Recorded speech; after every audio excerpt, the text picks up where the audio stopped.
मेरे प्यारे देशवासियों, नमस्कार। आमतौर पर ये समय उत्सव का होता है।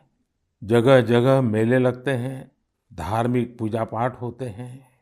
कोरोना के इस संकट काल में लोगों में उमंग तो है, उत्साह भी है, लेकिन हम सबको मन को छू जाए वैसा अनुशासन भी है।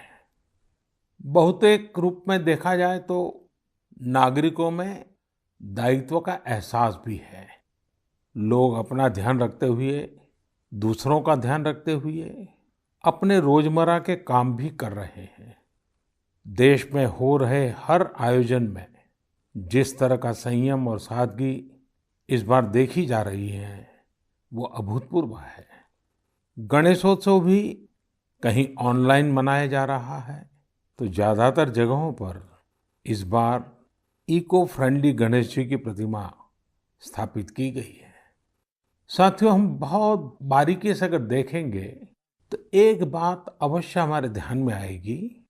हमारे पर्व और पर्यावरण, इन दोनों के बीच एक बहुत गहरा नाता रहा है। जहां एक और हमारे पर्वों में पर्यावरण और प्रकृति के साथ सहजीवन का संदेश छिपा होता है, तो दूसरी ओर कई सारे पर्व प्रकृति की रक्षा के लिए ही मनाए जाते हैं। जैसे बिहार के पश्चिमी चंपारण में सदियों से थारू आदिवासी समाज के लोग 60 घंटे के लॉकडाउन, या उनके ही शब्दों में कहें तो 60 घंटे के बरना का पालन करते हैं। प्रकृति की रक्षा के लिए बरना को थारू समाज ने अपनी परंपरा का हिस्सा बना लिया है और सदियों से बनाया है। इस दौरान न कोई गांव में आता है, न ही कोई अपने घरों से बाहर निकलता है। और लोग मानते हैं कि अगर वो बाहर निकले या कोई बाहर से आया, तो उनके आने जाने से लोगों की रोजमर्रा की गतिविधियों से नए पेड़ पौधों को नुकसान हो सकता है। बरना की शुरुआत में भव्य तरीके से हमारे आदिवासी भाई बहन पूजा पाठ करते हैं और उसकी समाप्ति पर आदिवासी परंपरा के गीत, संगीत, नृत्य जम करके उसके कार्यक्रम भी होते हैं। साथियों, इन दिनों ओणम का पर्व भी धूमधाम से मनाया जा रहा है। ये पर्व चिनगम महीने में आता है। इस दौरान लोग कुछ नया खरीदते हैं, अपने घरों को सजाते हैं, पुक्कलम बनाते हैं, ओणम सादिया का आनंद लेते हैं। तरह तरह के खेल और प्रतियोगिताएं भी होती हैं। ओणम की धूम तो आज दूर सुदूर विदेशों तक पहुंची हुई है। अमेरिका हो, यूरोप हो या खाड़ी देश हो, ओणम का उल्लास आपको हर कहीं मिल जाएगा। ओणम एक इंटरनेशनल फेस्टिवल बनता जा रहा है। साथियों, ओणम हमारी कृषि से जुड़ा हुआ पर्व है। ये हमारी ग्रामीण अर्थव्यवस्था के लिए भी एक नई शुरुआत का समय होता है। किसानों की शक्ति से ही तो हमारा जीवन, हमारा समाज चलता है। हमारे पर्व किसानों के परिश्रम से ही रंग बिरंगे बनते हैं। हमारे अन्नदाता को, किसानों की जीवनदायिनी शक्ति को वेदों में भी बहुत गौरवपूर्ण रूप से नमन किया गया है। ऋग्वेद में मंत्र है, अन्नानाम पतये नमः, अन्नानाम पतये नमः, क्षेत्राणाम पतये नमः। अर्थात अन्नदाता को नमन है, किसान को नमन है। हमारे किसानों ने कोरोना के इस कठिन परिस्थितियों में भी अपनी ताकत को साबित किया है। हमारे देश में इस बार खरीफ की फसल की बुआई पिछले साल के मुकाबले 7% ज्यादा हुई है।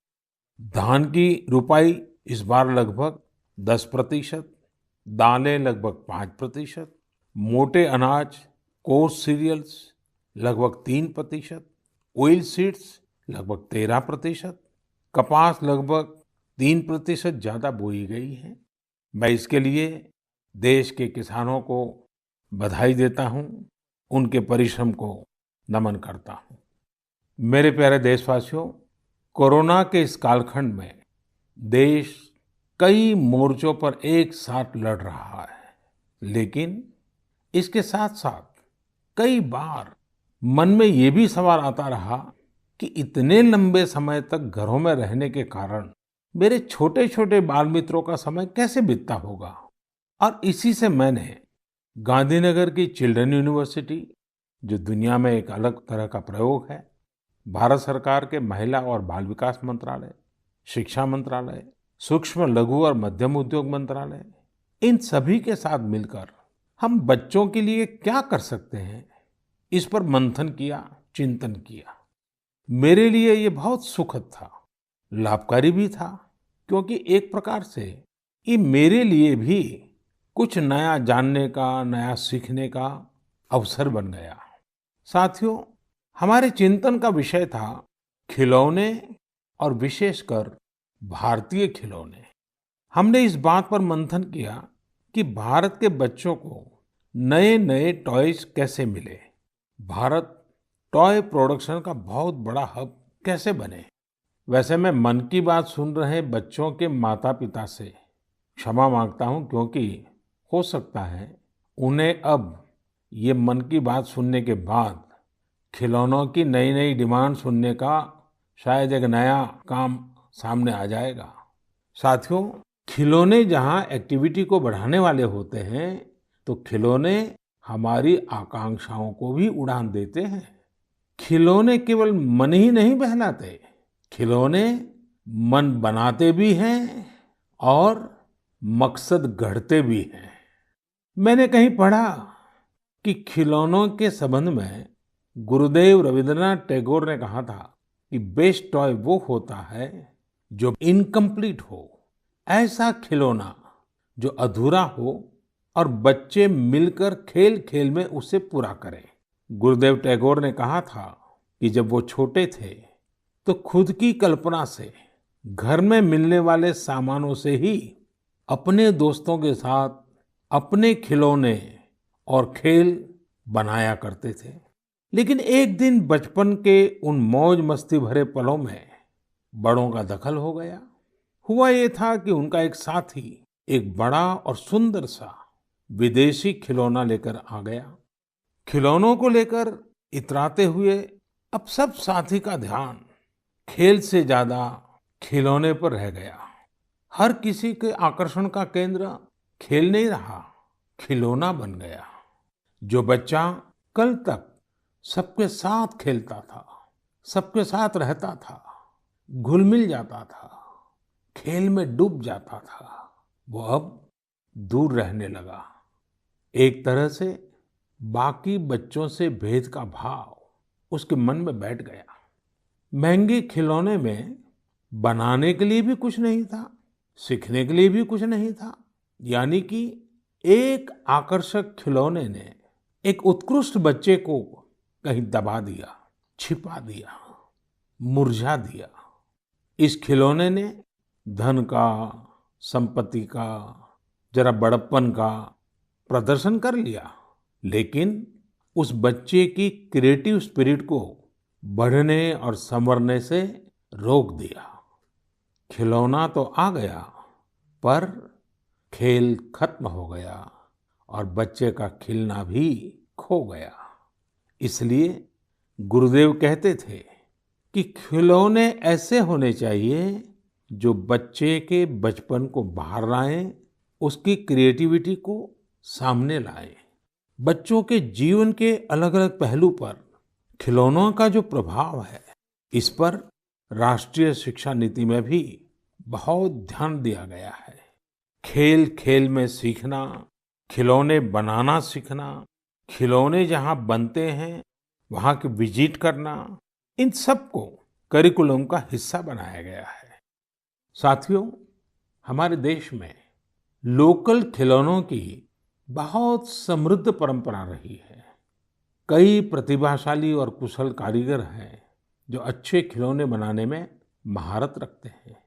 भारत के कुछ क्षेत्र टॉय क्लस्टर्स यानी खिलौने के केंद्र के रूप में भी विकसित हो रहे हैं।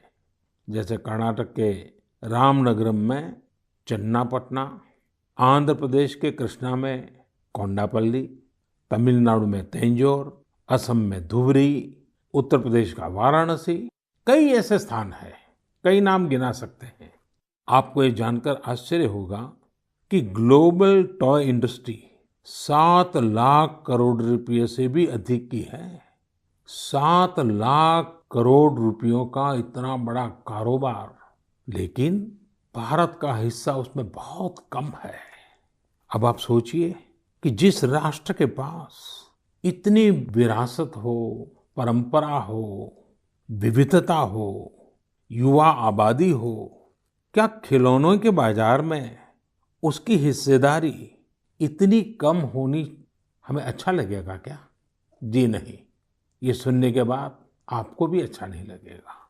देखिए साथियों, टॉय इंडस्ट्री बहुत व्यापक है। गृह उद्योग हो, छोटे और लघु उद्योग हो, एमएसएमईज हो, इसके साथ साथ बड़े उद्योग और निजी उद्यमी भी इसके दायरे में आते हैं। इसे आगे बढ़ाने के लिए देश को मिलकर मेहनत करनी होगी। अब जैसे आंध्र प्रदेश के विशाखापट्टनम में श्रीमान सीवी राजू है, उनके गांव के अति कुप्पका टॉयज एक समय में बहुत प्रचलित थे। इनकी खासियत ये थी कि खिलौने लकड़ी से बनते थे और दूसरी बात ये कि इन खिलौनों में आपको कहीं कोई एंगल या कोण नहीं मिलता था। ये खिलौने हर तरफ से राउंड होते थे, इसलिए बच्चों को चोट की भी गुंजाइश नहीं होती थी। सीवी राजू ने एतिकोप्पका टॉयज के लिए अब अपने गांव के कारीगरों के साथ मिलकर एक तरह से नया मूवमेंट शुरू कर दिया है। बेहतरीन क्वालिटी के एतिकोप्पका टॉयज बनाकर सीवी राजू ने स्थानीय खिलौनों की खोई हुई गरिमा को वापस ला दिया है। खिलौनों के साथ हम 2 चीजें कर सकते हैं। अपने गौरवशाली अतीत को अपने जीवन में फिर से उतार सकते हैं और अपने स्वर्णिम भविष्य को भी संवार सकते हैं। मैं अपने स्टार्टअप मित्रों को, हमारे नए उद्यमियों से कहता हूँ, टीम अप फॉर टॉयज। आइए मिलकर खिलौने बनाएं। अब सभी के लिए लोकल खिलौनों के लिए वोकल होने का समय है। आइए हम अपने युवाओं के लिए कुछ नए प्रकार के अच्छी क्वालिटी वाले खिलौने बनाते हैं। खिलौना वो हो जिसकी मौजूदगी में बचपन खिले भी, खिलखिलाए भी।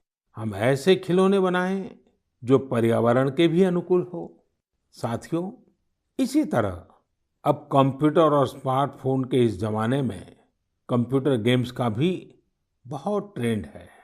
ये गेम्स बच्चे भी खेलते हैं, बड़े भी खेलते हैं, लेकिन इनमें भी जितने गेम्स होते हैं उनकी थीम्स भी अधिकतर बाहर की ही होती है। हमारे देश में इतने आइडियाज हैं, इतने कंसेप्ट्स हैं, बहुत समृद्ध हमारा इतिहास रहा है कि हाँ, हम उन पर गेम्स बना सकते हैं। मैं देश के युवा टैलेंट से कहता हूँ, आप भारत में भी गेम्स बनाइए और भारत के भी गेम्स बनाइए। कहा भी जाता है, लेट द गेम्स बिगिन।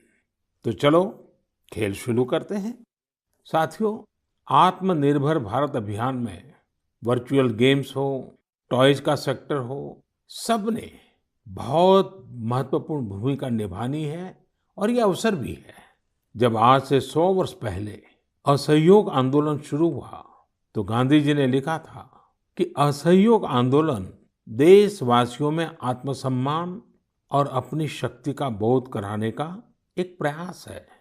आज जब हम देश को आत्मनिर्भर बनाने का प्रयास कर रहे हैं तो हमें पूरे आत्मविश्वास के साथ आगे बढ़ना है। हर क्षेत्र में देश को आत्मनिर्भर बनाना है। असहयोग आंदोलन के रूप में जो बीज बोया गया था उसे अब आत्मनिर्भर भारत के वटवृक्ष में परिवर्तित करना हम सबका दायित्व है।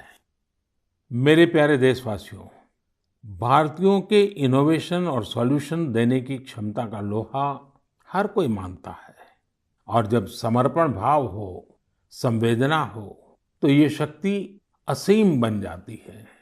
इस महीने की शुरुआत में देश के युवाओं के सामने एक ऐप इनोवेशन चैलेंज रखा गया। इस आत्मनिर्भर भारत ऐप इनोवेशन चैलेंज में हमारे युवाओं ने बढ़-चढ़ कर के हिस्सा लिया। करीब 7,000 एंट्रीज आई। उसमें भी करीब-करीब 2 तिहाई ऐप्स टियर 2 और टियर 3 शहरों के युवाओं ने बनाए हैं। ये आत्मनिर्भर भारत के लिए, देश के भविष्य के लिए बहुत शुभ संकेत है। आत्मनिर्भर ऐप इनोवेशन चैलेंज के रिजल्ट्स देखकर आप जरूर प्रभावित होंगे।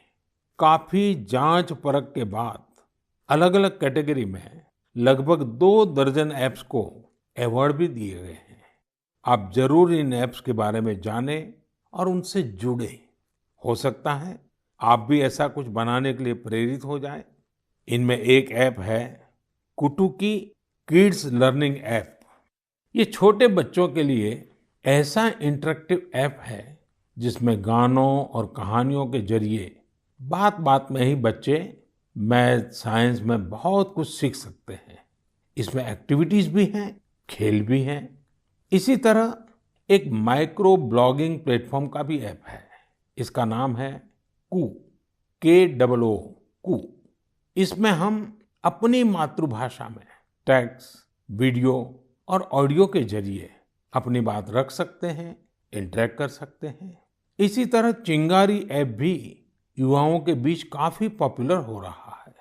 एक ऐप है आस्क सरकार। इसमें चैटबॉट के जरिए आप इंटरेक्ट कर सकते हैं और किसी भी सरकारी योजना के बारे में सही जानकारी हासिल कर सकते हैं, वो भी टेक्स्ट, ऑडियो और वीडियो तीनों तरीकों से। ये आपकी बड़ी मदद कर सकता है। एक और ऐप है स्टेप सेट गो। ये फिटनेस ऐप है। आप कितना चले, कितनी कैलोरीज बर्न की, ये सारा हिसाब ये ऐप रखता है और आपको फिट रहने के लिए मोटिवेट भी करता है। मैंने कुछ ही उदाहरण दिए हैं। कई और ऐप्स ने भी इस चैलेंज को जीता है। कई बिजनेस ऐप्स हैं, गेम्स के ऐप्स हैं, जैसे is equal to books and expense, Zoho workplace, FTC talent. आप इनके बारे में नेट पर सर्च करिए, आपको बहुत जानकारी मिलेगी। आप भी आगे आए, कुछ इनोवेट करें, कुछ इम्प्लीमेंट करें। आपके प्रयास आज के छोटे-छोटे स्टार्टअप्स कल बड़ी-बड़ी कंपनियों में बदलेंगे और दुनिया में भारत की पहचान बनेंगे। और आप ये मत भूलिए कि आज जो दुनिया में बहुत बड़ी-बड़ी कंपनियां नजर आती है ना, वे भी कभी स्टार्टअप हुआ करती थी। प्रिय देशवासियों, हमारे यहाँ के बच्चे, हमारे विद्यार्थी अपनी पूरी क्षमता दिखा पाएं, अपना सामर्थ्य दिखा पाएं, इसमें बहुत बड़ी भूमिका न्यूट्रिशन की भी होती है, पोषण की भी होती है। पूरे देश में सितंबर महीने को पोषण माह, न्यूट्रिशन मंथ के रूप में मनाया जाएगा। नेशन और न्यूट्रिशन का बहुत गहरा संबंध होता है। हमारे यहाँ एक कहावत है, यथा अन्नम तथा मन्नम, यानी जैसा अन्न होता है वैसा ही हमारा मानसिक और बौद्धिक विकास भी होता है। एक्सपर्ट्स कहते हैं कि शिशु को गर्भ में और बचपन में जितना अच्छा पोषण मिलता है, उतना अच्छा उसका मानसिक विकास होता है और वो स्वस्थ रहता है। बच्चों के पोषण के लिए भी उतना ही जरूरी है कि माँ को भी पूरा पोषण मिले। और पोषण या न्यूट्रिशन का मतलब केवल इतना ही नहीं होता कि आप क्या खा रहे हैं, कितना खा रहे हैं, कितनी बार खा रहे हैं।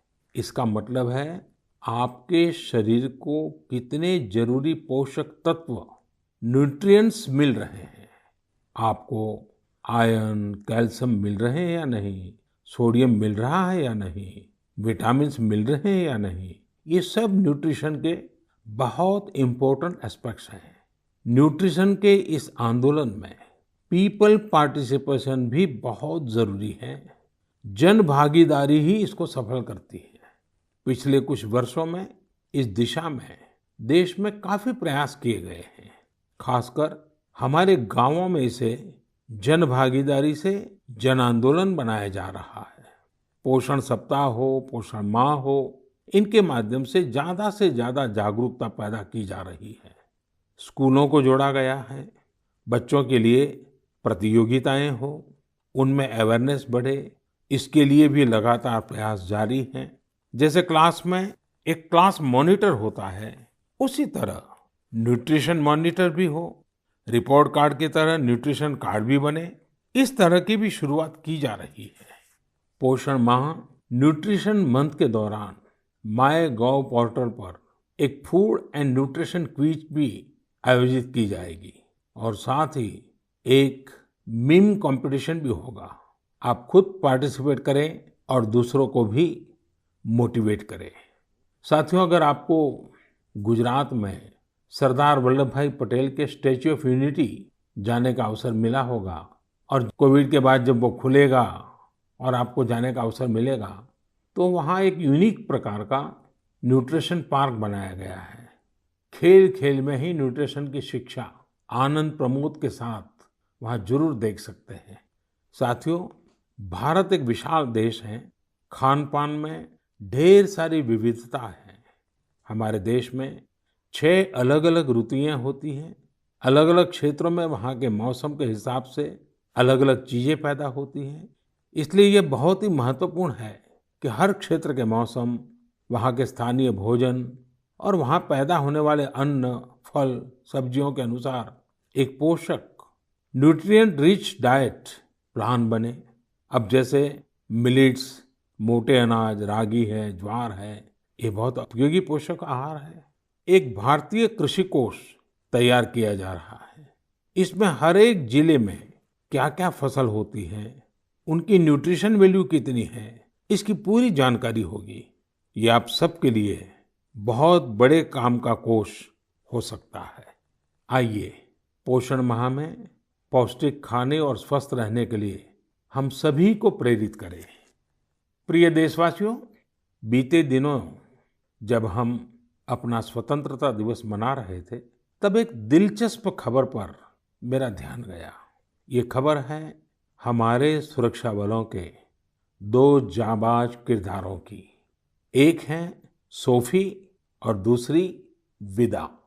सोफी और विदा इंडियन आर्मी के श्वान है, डॉग्स हैं, और उन्हें chief of army staff commendation card से सम्मानित किया गया है।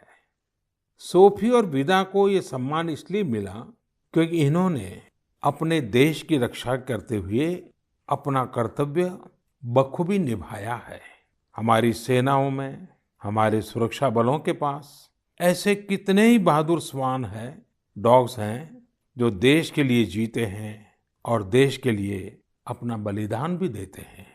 कितने ही बम धमाकों को, कितनी ही आतंकी साजिशों को रोकने में ऐसे डॉग्स ने बहुत अहम भूमिका निभाई है।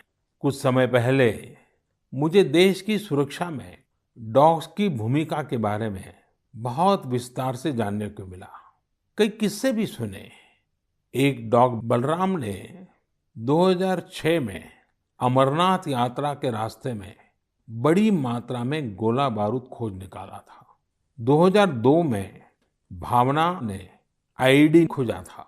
आईईडी निकालने के दौरान आतंकियों ने विस्फोट कर दिया और श्वान शहीद हो गए। 2-3 वर्ष पहले छत्तीसगढ़ के बीजापुर में सीआरपीएफ का स्निफर डॉग क्रैकर भी आईईडी ब्लास्ट में शहीद हो गया था। कुछ दिन पहले ही आपने शायद टीवी पर एक बड़ा भावुक करने वाला दृश्य देखा होगा, जिसमें बीड़ पुलिस अपने साथी डॉग रॉकी को पूरे सम्मान के साथ आखिरी विदाई दे रही थी। रॉकी ने 300 से ज्यादा केसों को सुलझाने में पुलिस की मदद की थी। डॉग की डिजास्टर मैनेजमेंट और रेस्क्यू मिशंस में भी बहुत बड़ी भूमिका होती है।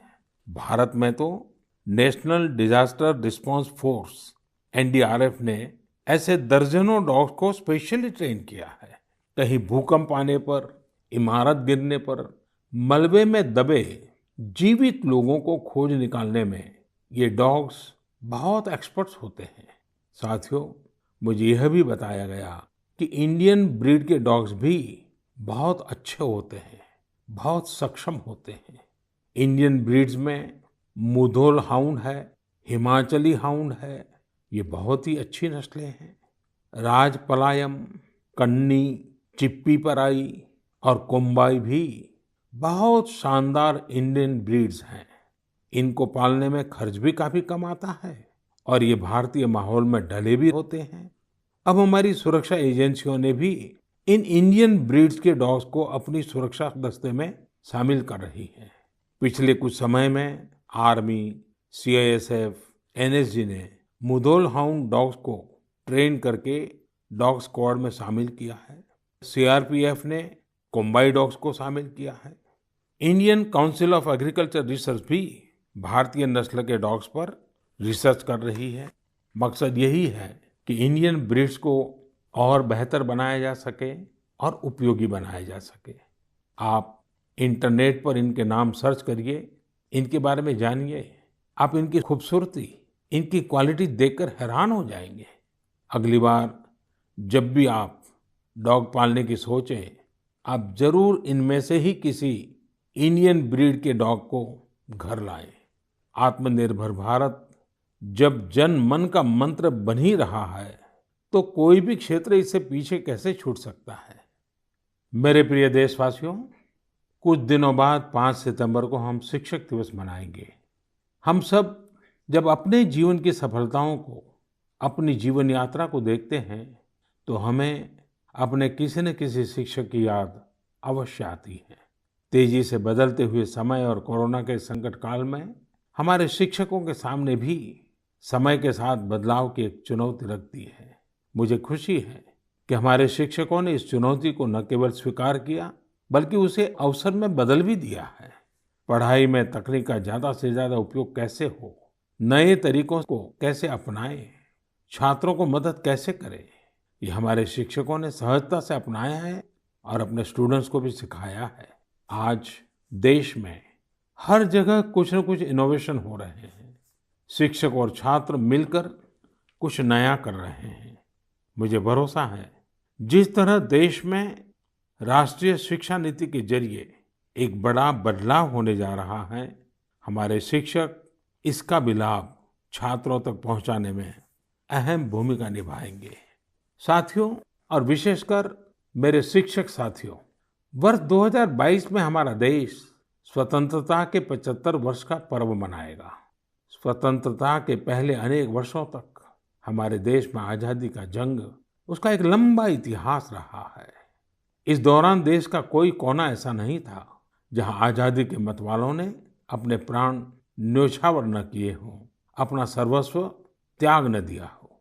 ये बहुत आवश्यक है कि हमारी आज की पीढ़ी, हमारे विद्यार्थी आजादी की जंग, हमारे देश के नायकों से परिचित रहे, उसे उतना ही महसूस करें। अपने जिले से, अपने क्षेत्र में आजादी के आंदोलन के समय क्या हुआ, कैसे हुआ, कौन शहीद हुआ, कौन कितने समय तक देश के लिए जेल में रहा, ये बातें हमारे विद्यार्थी जानेंगे तो उनके व्यक्तित्व में भी इसका प्रभाव दिखेगा। इसके लिए बहुत से काम किए जा सकते हैं, जिसमें हमारे शिक्षकों का बड़ा दायित्व है। जैसे आप जिस जिले में हैं, वहाँ शताब्दियों तक जो आजादी का जंग चला, उन आजादी के जंग में वहाँ कोई घटनाएं घटी है क्या, इसे लेकर विद्यार्थियों से रिसर्च करवाई जा सकती है। उसे स्कूल के हस्तलिखित अंक के रूप में तैयार किया जा सकता है। आपके शहर में स्वतंत्रता आंदोलन से जुड़ा कोई स्थान हो तो छात्र छात्राओं को वहाँ ले जा सकते हैं। किसी स्कूल के विद्यार्थी ठान सकते हैं कि वो आज़ादी के 75 वर्ष में अपने क्षेत्र के आज़ादी के 75 नायकों पर कविताएं लिखेंगे, नाट्य कथाएं लिखेंगे। आपके प्रयास देश के हजारों लाखों अनसंग हीरोज को सामने लाएंगे, जो देश के लिए जिए, जो देश के लिए खप गए, जिनके नाम समय के साथ विस्मृत हो गए। ऐसे महान व्यक्तित्वों को अगर हम सामने लाएंगे, आज़ादी के 75 वर्ष में उन्हें याद करेंगे, तो उनको सच्ची श्रद्धांजलि होगी। और जब 5 सितंबर को शिक्षक दिवस मना रहे हैं, तब मैं मेरे शिक्षक साथियों से जरूर आग्रह करूंगा कि वे इसके लिए एक माहौल बनाएं, सबको जोड़ें और सब मिलकर के जुट जाएं।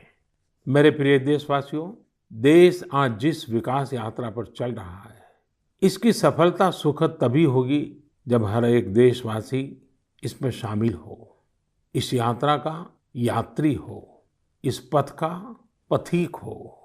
इसलिए ये जरूरी है कि हर एक देशवासी स्वस्थ रहे, सुखी रहे और हम मिल करके कोरोना को पूरी तरह से हराएं। कोरोना तभी हारेगा जब आप सुरक्षित रहेंगे, जब आप 2 गज की दूरी, मास्क जरूरी, इस संकल्प का पूरी तरह से पालन करेंगे। आप सब स्वस्थ रहिए, सुखी रहिए। इन्हीं शुभकामनाओं के साथ अगली मन की बात में फिर मिलेंगे। बहुत बहुत धन्यवाद। नमस्कार।